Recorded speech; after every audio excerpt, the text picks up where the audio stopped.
Olá, aluno, olá, estudante. No encontro de atualização jurisprudencial de hoje, vamos discutir e verificar alguns pontos relacionados à jurisprudência informativos do STJ neste segundo semestre de 2013. Sabemos a importância de você estar sempre atualizado nos principais ditames da jurisprudência. Nesse sentido, vamos elaborar aqui no Verbo Jurídico alguns encontros onde trabalharemos então com a estrutura da atualização jurisprudencial. No encontro de hoje, vamos trabalhar então com a jurisprudência do Superior Tribunal de Justiça em alguns tópicos específicos e atuais que aconteceram nesse segundo semestre de 2013. Bem, no primeiro tópico a analisar na matéria de processo civil, peço que você tenha também em mãos o material que foi disponibilizado para você. Lá, neste material, a gente consegue verificar, então, todo o conteúdo profundo das ementas que eu acabei disponibilizando para a gente conseguir chegar na amplitude necessária, na profundidade necessária aos teus desejos. Vamos começar inicialmente com a primeira chamada, a primeira ementa, que trabalha com o seguinte assunto: direito processual civil, recusa do réu a pretensão do autor de desistir da ação após o decurso do prazo da resposta. Então nós temos aqui um princípio que está enraizado nesse tema, que é o princípio da estabilidade da demanda. Então estamos trabalhando sobretudo com uma matéria bem importante aqui regulada pelo STJ, a estabilidade da demanda. Então, estabilidade da demanda. Sabendo que essa estabilidade da demanda, ela vem em dois aspectos principais. Ela vem tanto na possibilidade de alterar pedido e causa de pedir, que nós vamos encontrar a regulamentação lá no 264 e no 294 do Código de Processo Civil, como também na estrutura do 267, na hipótese específica desta jurisprudência, que trabalhou diretamente com a estrutura da jurisprudência do Superior Tribunal de Justiça, onde nós encontramos aqui na base a ideia de que desistência da ação, diz ministra Nancy Andrighi, de fato, após a contestação, a desistência da ação pelo autor depende do consentimento do réu. 267, inciso 8º e parágrafo 4º também desse artigo 267. Pois ele também tem o direito ao julgamento de mérito. Aqui é interessante porque o STJ ressalta, relacionando a desistência da ação, um direito. E aí, bem interessante, né, o direito que o réu tem ao julgamento do mérito. Então, o réu, nesse ambiente, deve ser, portanto, observado para o réu o direito do réu do julgamento do mérito. Direito do julgamento do mérito. Então o réu tem direito de ver o julgamento do mérito.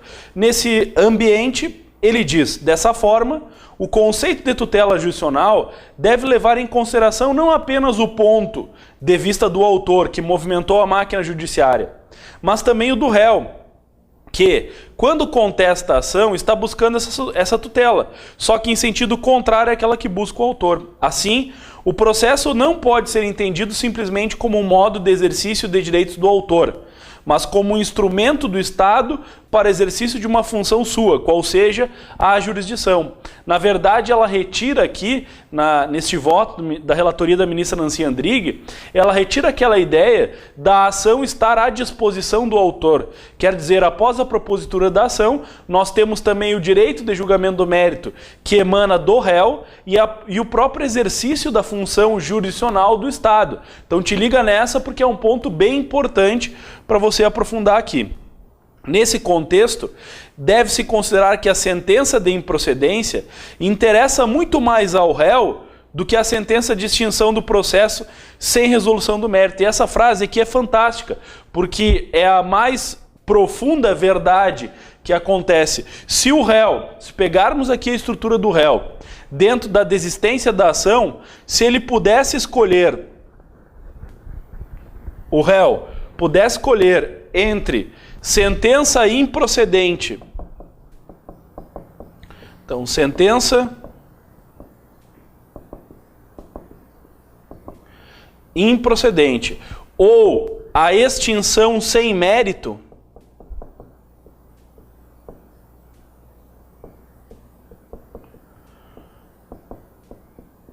evidentemente que o réu aqui, nessa estrutura, estaria optando por uma sentença improcedente, justamente por quê? Porque a sentença improcedente seria capaz de produzir coisa julgada, estabilizando aquelas relações. Aí diz o seguinte, nesse contexto deve-se considerar que a sentença de improcedência interessa muito mais ao réu do que a sentença de extinção do processo sem resolução do mérito. Haja vista que, em decorrência da formação da coisa julgada material, o autor estará impedido de ajuizar outra ação com o mesmo fundamento em face do mesmo réu. Na verdade, em virtude do réu ter o direito ao julgamento de mérito, importaria muito mais a ele, aqui ressaltado na jurisprudência, a sentença de improcedência do que uma extinção sem mérito. Justamente por quê? Porque a sentença de improcedência seria capaz de produzir coisa julgada material. E nesse ambiente, sendo capaz de produzir coisa julgada material, estaria, por exemplo, impedindo a propositura de uma nova demanda. Esse é o interesse por parte do réu. Vale ressaltar, ademais, que a recusa do réu deve ser fundamentada e justificada, não bastando apenas a simples alegação de discordância, sem a indicação de qualquer motivo relevante. Assim, a recusa do réu ao pedido de existência do autor, a recusa do réu ao pedido de existência do autor sob o fundamento de ter direito ao julgamento de mérito da demanda, consiste em argumento relevante e fundamentação razoável, apta a impedir a extinção do processo sem resolução do mérito, não havendo que falar em abuso de direito por parte do réu. Então, julgado aí do segundo semestre de 2013. Então, dentro desta, aliás, de junho de 2013, dentro desta relação, onde nós vinculamos esse princípio da estabilidade da demanda, previsto lá no 264 e 294, que diz respeito à possibilidade de alterar pedido ou causa de pedir.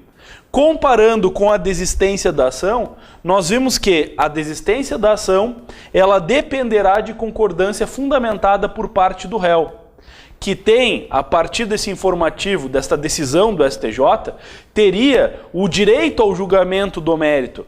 Neste entendimento, ele tem que dar uma recusa justificada sobre a não aceitação do pedido de desistência da ação, que pode, por exemplo, estar fundada naquela desistência colocada no seguinte ambiente: eu tenho direito ao julgamento de mérito e quero, portanto, o julgamento do mérito para que a sentença produza coisa julgada, sendo, portanto, julgada improcedente.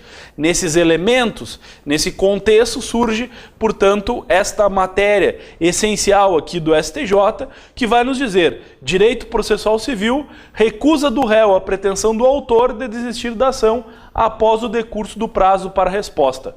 Um tema extremamente importante, porque esta recusa indicará que o autor não poderá mais desistir da ação.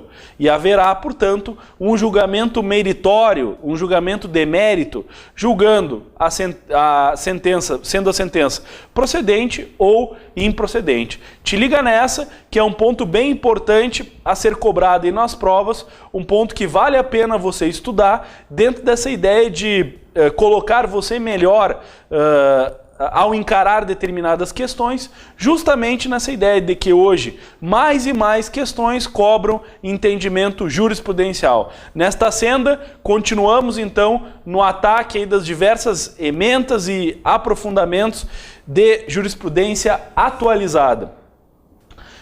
Num segundo ambiente, então, nós temos a figura do direito processual civil e a análise dos efeitos da irregularidade processual à luz do princípio do máximo aproveitamento dos atos processuais. Então aqui nós estamos lidando diretamente com a figura das nulidades processuais. As nulidades processuais que vão estabelecer um sistema todo próprio, diferenciado de andamento do processo, sabendo que as nulidades são capazes de viciar totalmente aquele processo, de declarar a nulidade daqueles atos processuais. Então, te liga muito nisso, que é uma matéria bem importante para nós analisarmos. Dentro disso, estamos no seguinte ponto: nulidades processuais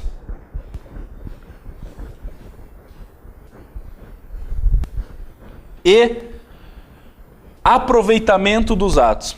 Sabemos que no ambiente de nulidade processual, de nulidade do ato processual, na figura das nulidades no processo civil, nós temos a categoria da nulidade absoluta e da nulidade relativa, certo? Então, tanto nulidade absoluta quanto nulidade relativa. Sobre a nulidade, nós sabemos que a nulidade absoluta, ela envolve aí temas de ordem pública, sobretudo temas que estão calcados na ordem pública, ofensas diretas à lei ou até mesmo ao texto constitucional. Já a nulidade relativa, que muitos acabam chamando até mesmo de invalidades, né, ou de anulabilidades, ela tem uma relação básica de ordem privada.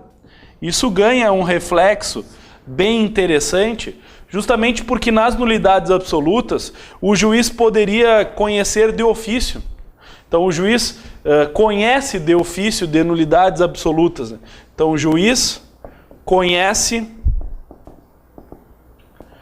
de ofício essa nulidade absoluta. Já aqui, na nulidade relativa de ordem privada, nós temos a súmula 33 do STJ,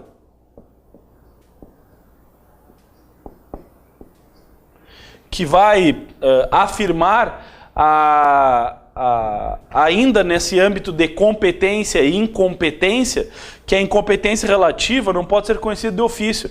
Então, uma nulidade relativa, como é o caso de uma incompetência, ela não poderia ser conhecida de ofício. Então, aqui não haverá reconhecimento, essa é a regra, né? De ofício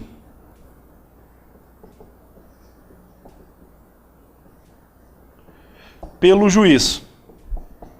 Afirmamos, portanto, que esta nulidade dependerá de provocação. Então, o juiz deverá provocar a decretação dessas nulidades. O que o STJ julgou em 2013? Em 2013, neste ano, portanto, o STJ disse: à luz do o fato de um recurso ter sido submetido a julgamento sem anterior inclusão em pauta não implica por si só qualquer nulidade quando, para aquele recurso, inexistir norma que possibilite a sustentação oral. Isso porque, apesar da ocorrência de irregularidade processual e na observância do artigo 552 do CPC, deve ser considerada a regra segundo a qual o ato não se repetirá nem lhe suprirá a falta quando não prejudicar a parte. 249, parágrafo 1º, em consonância com o princípio do máximo aproveitamento dos atos processuais. O que seria essa estrutura do máximo aproveitamento dos atos processuais? É um princípio muito colocado no ambiente das nulidades processuais. Ele vai nos dizer basicamente que, verificada uma nulidade, eu tenho que verificar quais atos foram atingidos por aquela nulidade, sabendo que os atos independentes não serão viciados com o sistema da nulidade.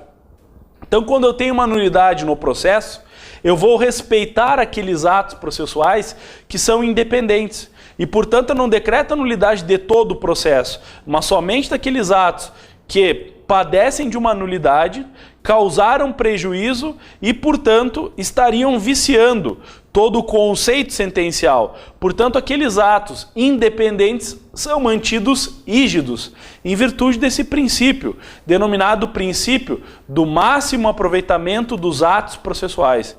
Significa nada mais, e te liga nisso, porque é uma matéria muito própria para perguntar, que o máximo aproveitamento dos atos processuais, ele vai nos dizer que eu não vou estabelecer uma nulidade de todos os atos, mas eu vou verificar, caso a caso, quais atos processuais estão viciados, foram atingidos pelo sistema de nulidades. Então esse é um ponto bem importante, bem relevante, que cabe aí uma especial atenção.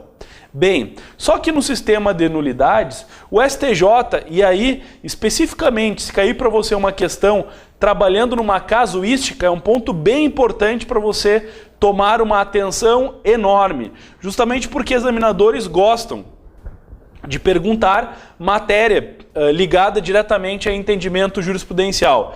E este aqui é bem casuístico. Ele vai nos dizer o seguinte: quando o tribunal vai julgar um recurso, certo? Quando ele vai proferir a decisão de um recurso, haverá neste recurso a publicação em pauta, para que a parte saiba que ocorrerá o julgamento desse recurso, que é a previsão do artigo 552 do Código de Processo Civil. Então, a publicação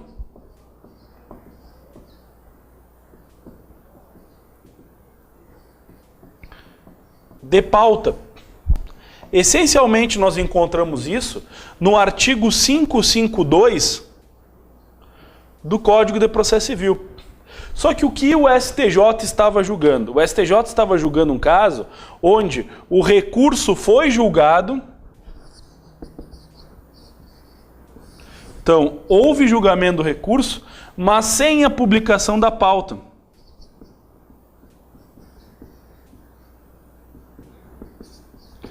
Então, não houve a publicação da pauta. O recurso foi julgado pelo órgão colegiado sem a publicação da pauta.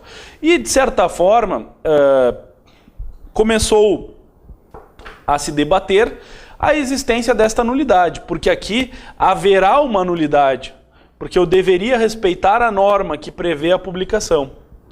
Só que o sistema de nulidade, ele está enquadrado pela ideia de que não há nulidade sem dano.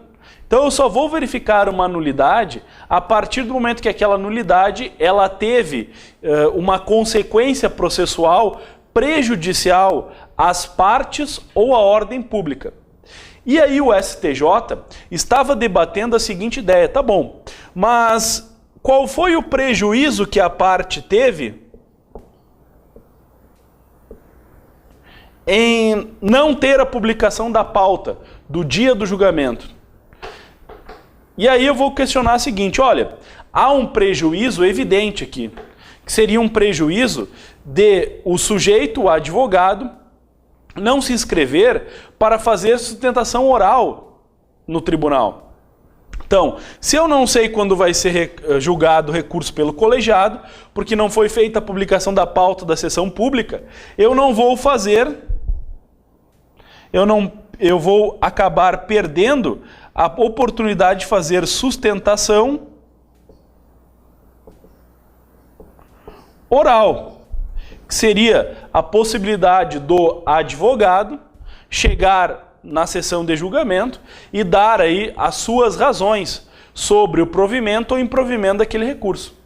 Só que aí tudo levaria a crer que nós estamos dentro de uma nulidade, que será decretada aquela nulidade. Mas te liga aqui que é o ponto específico para você acertar a questão. Você vai acertar a questão se você perceber que, na hipótese aqui, o que o STJ estava falando é que este recurso ele não estava sendo submetido, ou não havia possibilidade de sustentação oral. Então ele estava trabalhando com um recurso ao qual a pauta não foi publicada e, portanto, haveria uma nulidade.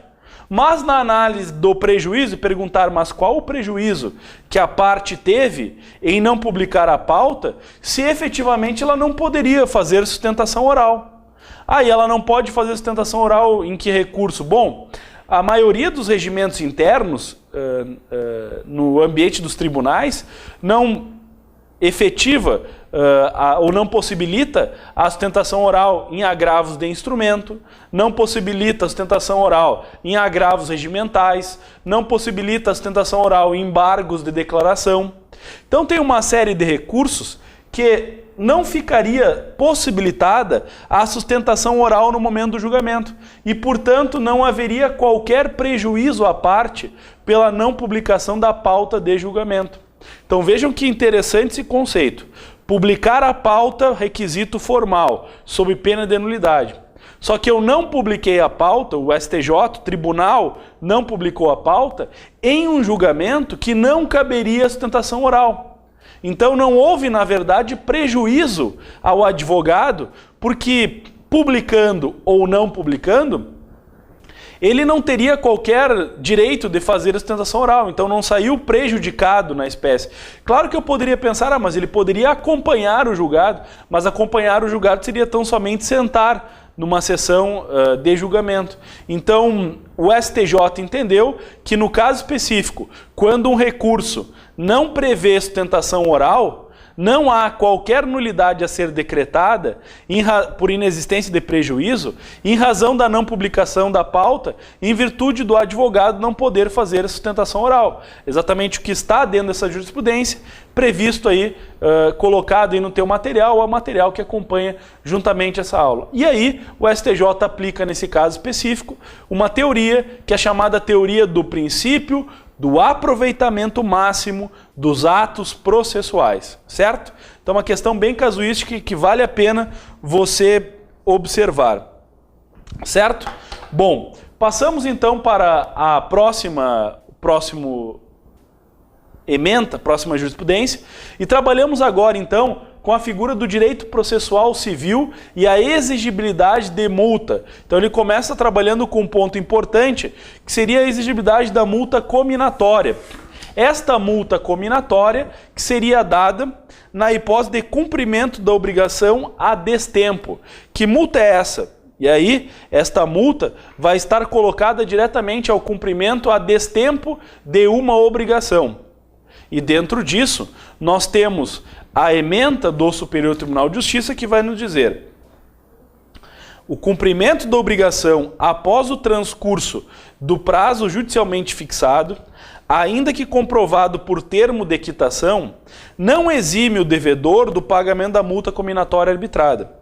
Vou fazer a leitura inicial da ementa, depois nós comentamos aí os pontos importantes, também um voto da relatora ministra Nancy Andrighi. Ressalto inicialmente que a quitação, direito subjetivo do devedor que paga, constitui verdadeira declaração do credor de ter recebido a prestação devida, sendo meio apto à prova do adimplemento obrigacional. Ocorre que a quitação somente será apta a afastar a aplicação de multa cominatória quando declarar que o efetivo cumprimento da obrigação tenha ocorrido dentro do prazo judicialmente assinalado. Então eu fixei o prazo, deveria ser cumprido. Isso porque a multa cominatória, instituto processual por meio do qual o juiz força a vontade do devedor no sentido de efetivamente cumprir a obrigação judicialmente acertada, e embora se destine à realização de interesse do credor, caracteriza como verdadeira sanção a ser aplicada na hipótese de desobediência a uma ordem judicial.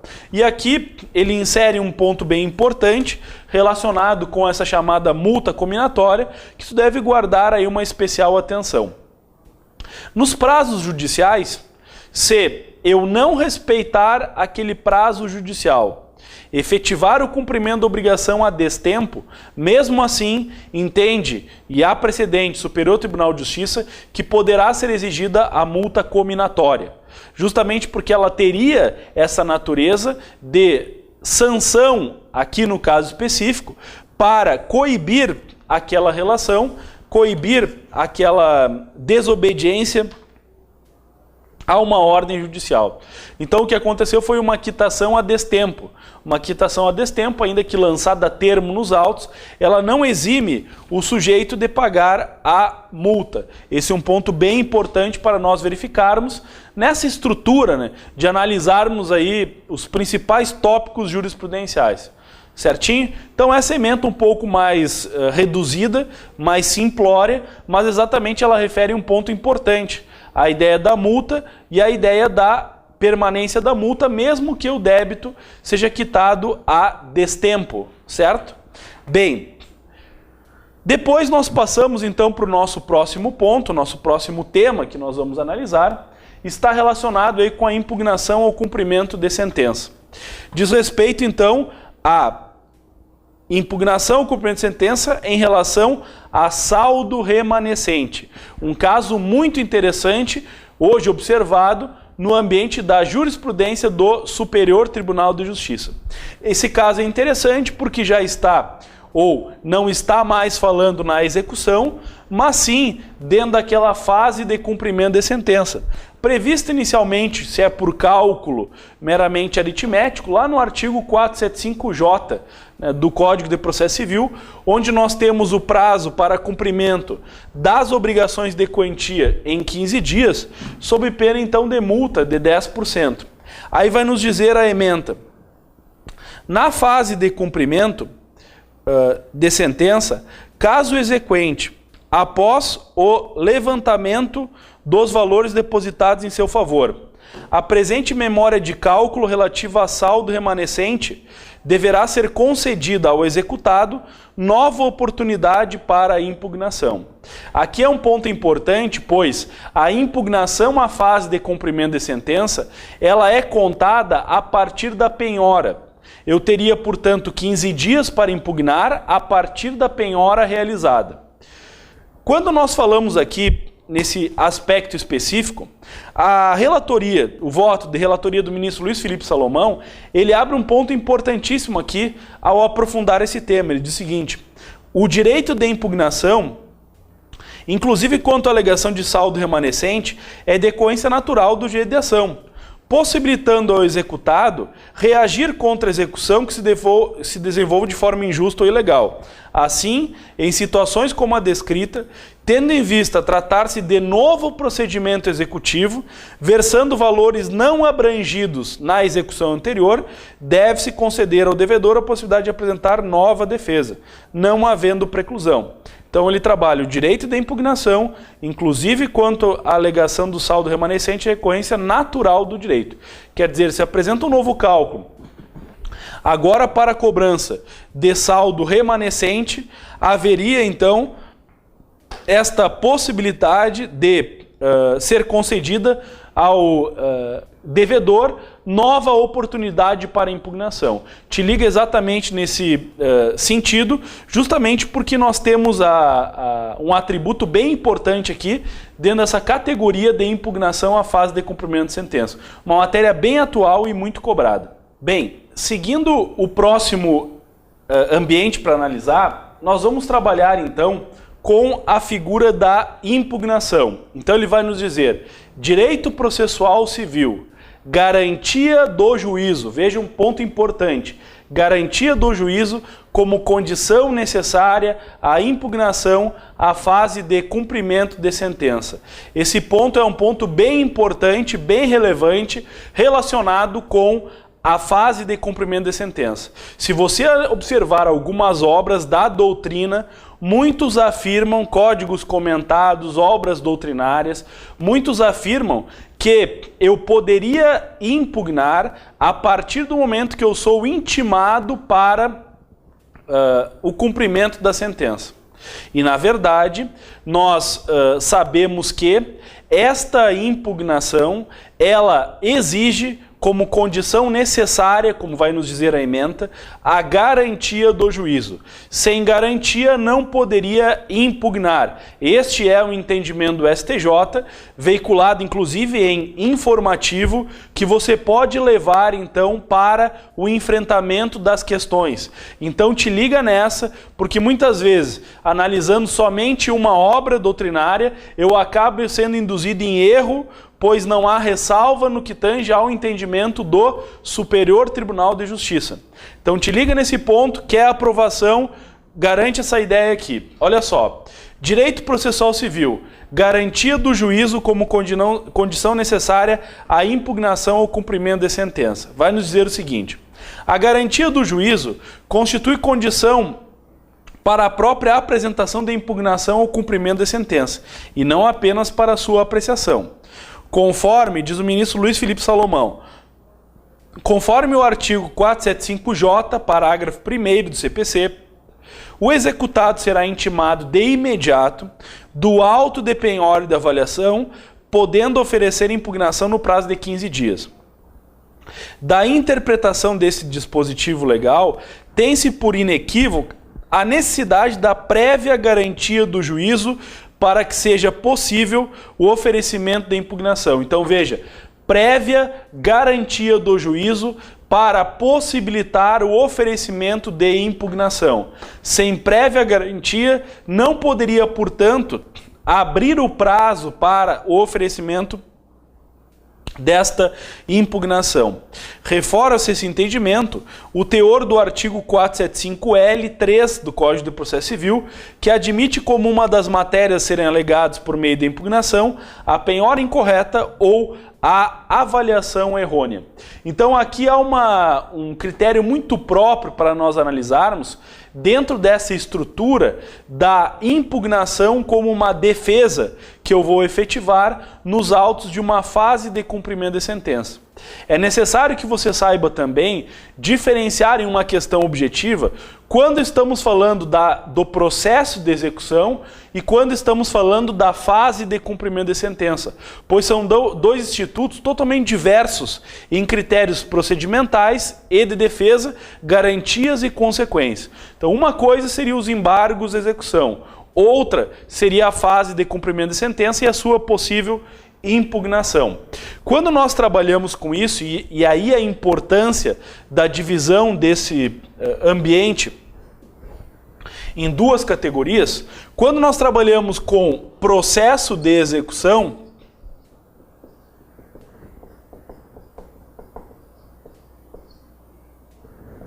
temos como ponto principal a figura da defesa, seriam os embargos do devedor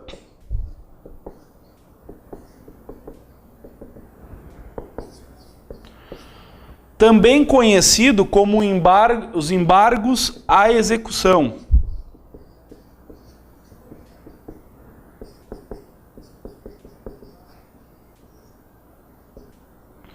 Então, embargos devedor ou embargos de execução. Esses embargos, eles são protocolados, diz a lei, no prazo de 15 dias. Só que esse prazo de 15 dias, ele é contado a partir da juntada do respectivo mandado.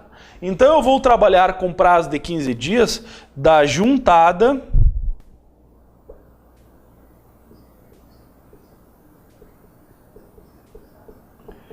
do respectivo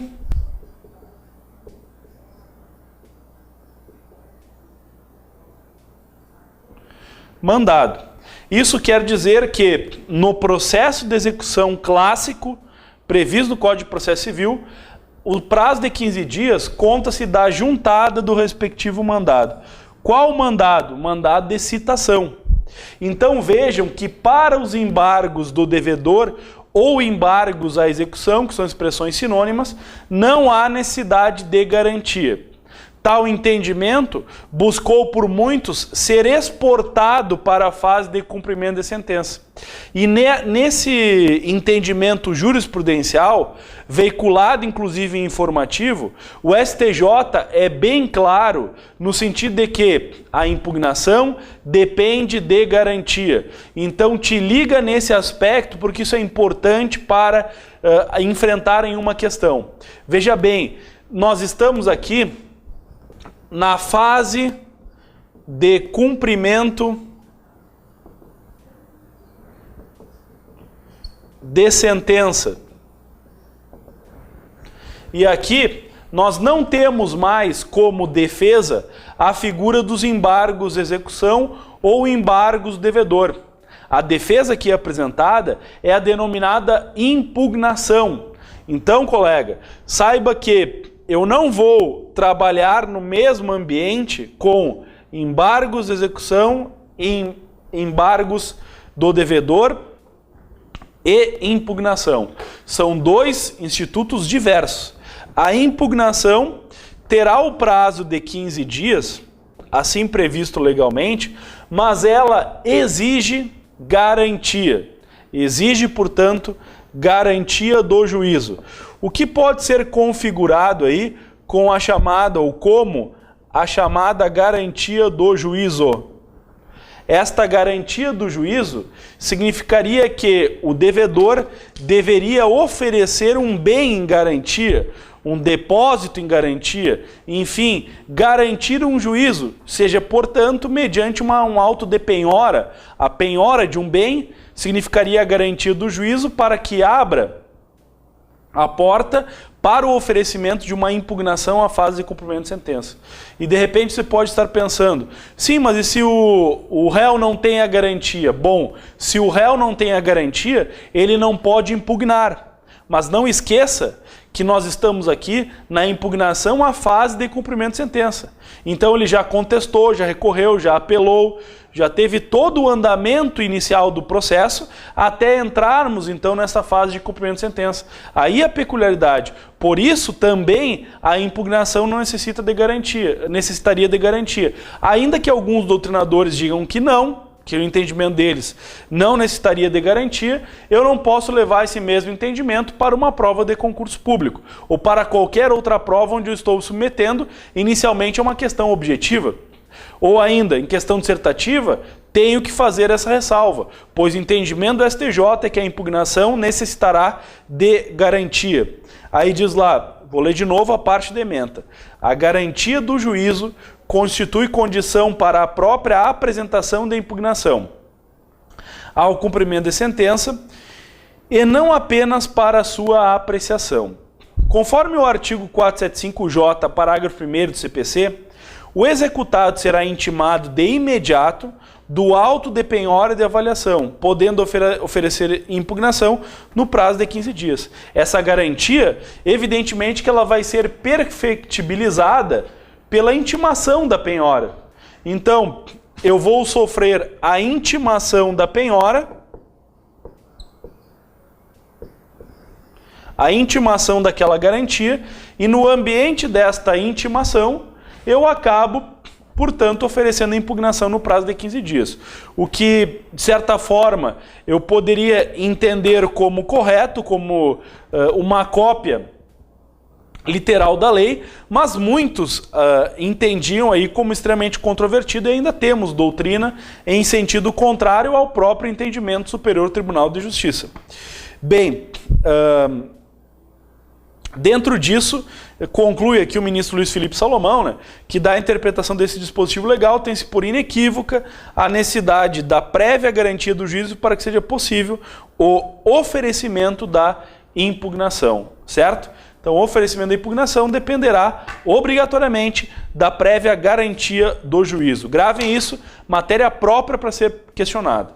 Bem, continuamos então aqui os nossos encontros no aspecto de atualização jurisprudencial, e há na atualização jurisprudencial, numa aula de atualização, há esse caso interessantíssimo, que é a ideia da gente poder mesclar vários entendimentos, várias matérias assim aplicáveis, e nós vamos agora para uma matéria muito colocada, que seria a ideia da conversão do agravo de instrumento em agravo retido. Então, a possibilidade da conversão do agravo instrumento em agravo retido. Veja bem, nos diz aí a ementa, projetada aí na tela. Direito processual civil. Mandado de segurança para impugnar ato judicial que tenha determinada a conversão de agravo de instrumento em agravo retido. Aqui nós temos uma ementa bem complexa sobre a matéria, que ela acaba regulamentando alguns tópicos específicos direcionados dentro desta ideia de conversão do agravo do instrumento e a matéria recursal. Inicialmente, cabe aqui a gente analisar a seguinte estrutura, a seguinte ideia. Quando falamos em cabimento de agravo do instrumento, nós temos legalmente prevista algumas hipóteses de cabimento de agravo do instrumento. Então, legalmente previstas lá na legislação aplicado ao agravo do instrumento, que seria basicamente aí o artigo 521, né? Naquela ideia de considerar cabível, hoje, entendido aí o agravo, e assim na forma retida, como a grande regra, mas a possibilidade do chamado agravo de instrumento, cuja peculiaridade vai residir em alguns pontos.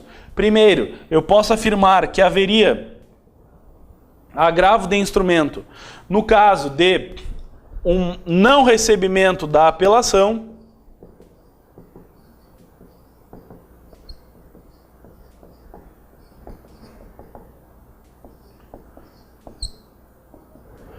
posso considerar o cabimento do agravo de instrumento na hipótese dos efeitos em que a apelação é recebida. Então, efeitos em que a apelação é recebida. Por exemplo, ela deveria ser recebida no duplo efeito e foi recebida somente no efeito devolutivo. Caberia aqui agravo de instrumento. E quando a decisão do juiz for apta a causar à parte lesão grave e difícil reparação. Então eu tenho uma decisão do juiz, obrigatoriamente uma decisão interlocutória, né? Decisão interlocutória, capaz de causar lesão grave e difícil reparação.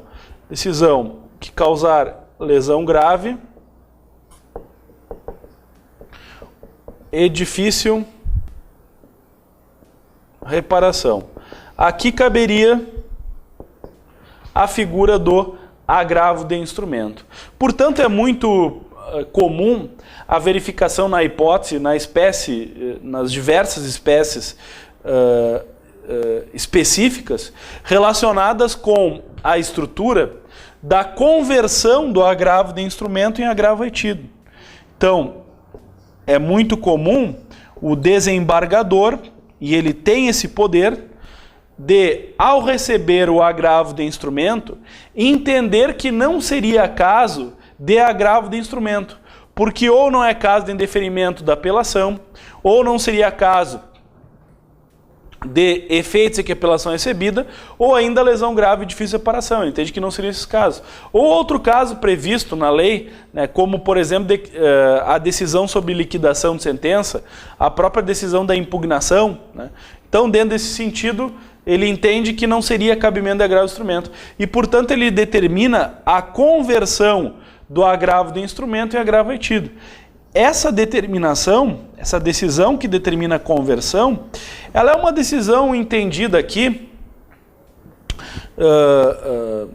que não dependerá obrigatoriamente de requerimento do agravado. O próprio desembargador, ao receber o agravo do instrumento, pode entender pelas hipóteses de não cabimento e converte o agravo do instrumento em agravo retido. Bem, essa decisão aqui, esta decisão de conversão, portanto, ela é uma decisão tida por irrecorrível, certo? Decisão irrecorrível. Por que ela é uma decisão recorrível? Ela será uma decisão recorrível porque a lei processual não prevê recurso para esta decisão. Como a lei processual não prevê recurso para essa decisão, ela está no ambiente e podemos dizer que não seria somente ela, né, mas várias outras decisões estão no ambiente de serem decisões recorríveis. Nós sabemos que o duplo grau de jurisdição, embora não esteja expresso na Constituição Federal, ele encontra amparo constitucional, previsão no Pacto de São José da Costa Rica. Entretanto, é assente também que o duplo grau de jurisdição poderá ser limitado ou poderá não ser aplicado. Assim faz a lei do juizado especial civil, assim estabelece a própria execução fiscal. Então, vários casos específicos não estaria sendo permitido duplo grau de jurisdição. Um deles exatamente aqui, da decisão que converte agravo de instrumento em retido. Eu bato na porta do tribunal, ele manda converter em agravo retido. Como dessa decisão não cabe recurso, caberia aqui o mandado de segurança. Que o mandado de segurança, pela sua própria lei,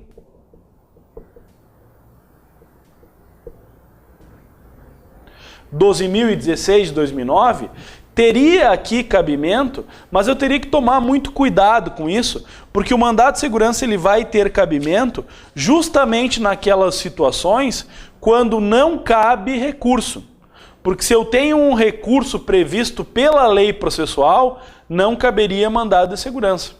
Aliás, podemos afirmar que não cabe mandado de segurança contra a coisa julgada, contra ato judicial passível de ataque por recurso, e a própria lei 12.016 fala que não cabe mandado de segurança contra um ato administrativo ao qual caiba recurso administrativo com efeito suspensivo independentemente de caução.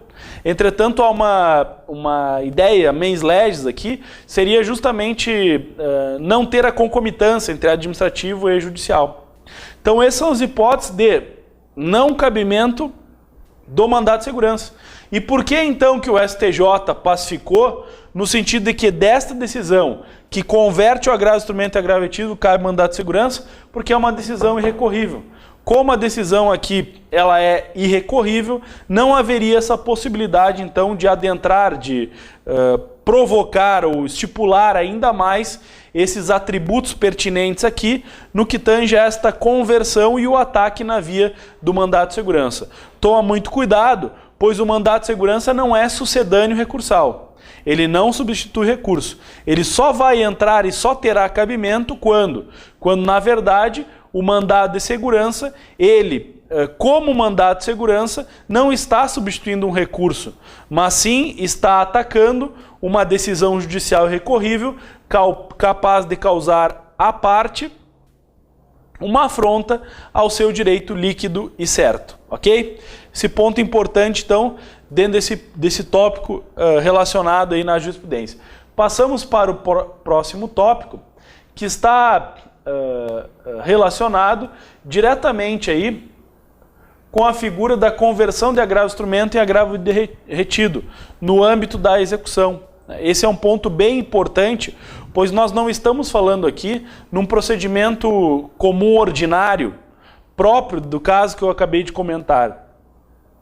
Estamos trabalhando nesta hipótese específica com a linha de entendimento que haverá a impossibilidade de converter o agravo instrumento em agravo retido na hipótese do processo de execução.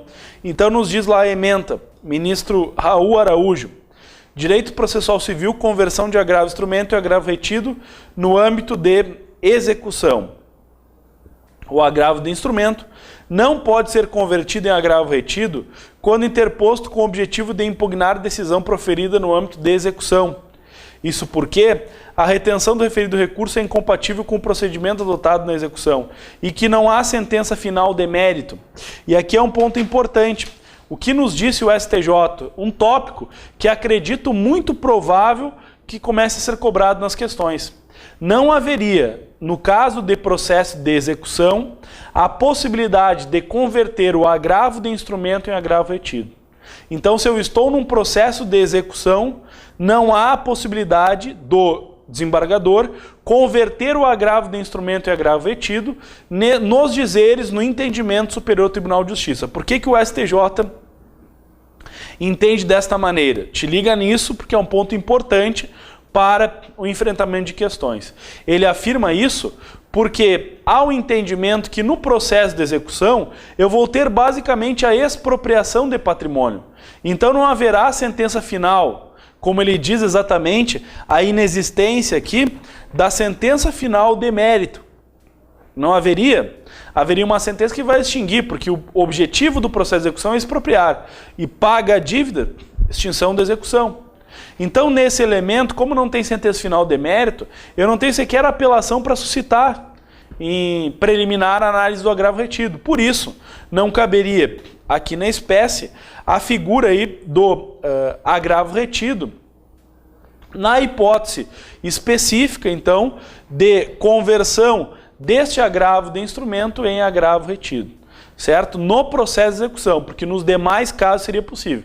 Por isso que eu deixei uma jurisprudência muito próxima a outra para a gente ter exatamente essa comparação, exatamente essa profundidade em não confundir este agravo do instrumento permitido na hipótese legal e permitida a conversão dele em agravo retido, decisão ao qual eu vou atacar na via do mandado de segurança, com esse entendimento jurisprudencial moderno que afirma que no processo de execução, por se tratar de um rito incompatível, como por exemplo a inexistência de uma sentença final de mérito, não haveria aqui na espécie a possibilidade do desembargador converter o agravo de instrumento em agravo retido, certo?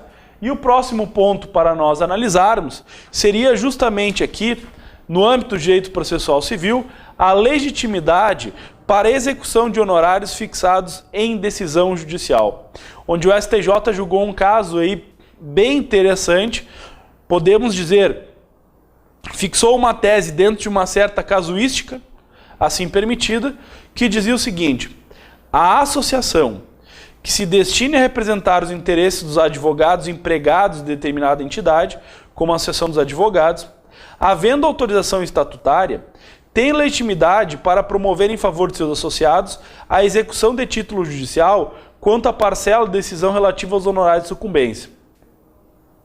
Diz o seguinte: observe-se inicialmente que o artigo 21 da Lei 8.906 de 94, Estatuto da Advocacia e da OAB, dispõe que, nas causas em que for parte o empregador ou a pessoa por este representada, os honorários de sucumbência serão devidos aos advogados empregados.